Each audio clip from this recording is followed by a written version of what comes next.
القادم. صرح أنشيلوتي بعد المباراة اللي فاتت وقال إن فان جارسيا هو أول صفقات ريال مدريد السنة دي، وريال مدريد أعلن رسميا امبارح إن هو تعاقد مع اللاعب جان فارسيا حتى موسم 2026 لمدة 4 سنين ونصف كاملة. وقال كمان أنشيلوتي مدرب ريال مدريد الحالي إن هو تفاجأ بالصفقة، وإن الصفقة دي تمت بالكامل من الإدارة مش من أنشيلوتي. وقال لهم إن أنا اتفاجئت زي الإعلام بإن صفقة اللاعب تمت، وإن اللاعب هيبقى متواجد معانا الفترة الجاية. وقال كمان أنشيلوتي إن كل اللي بيقول إن فيرمينيو لاعب ليفربول هو من اهتمامات ريال مدريد، فده ما حصلش.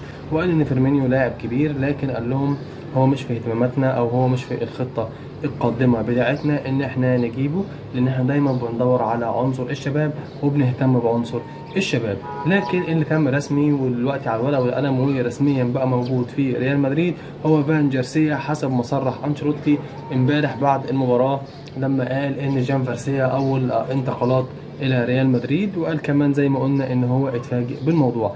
ايه الصفقات اللي عملها ريال مدريد او مين اللي هيضمها ريال مدريد؟ هل امبابي هيجي السنه الجايه ولا مش هيجي؟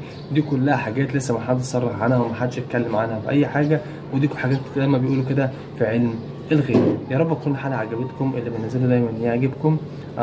ان شاء الله نتقابل في فيديو جديد، وما تنساش اللايك والاشتراك في القناه عشان يوصل لكم كل جديد الفتره الجايه، واشوفكم بخير.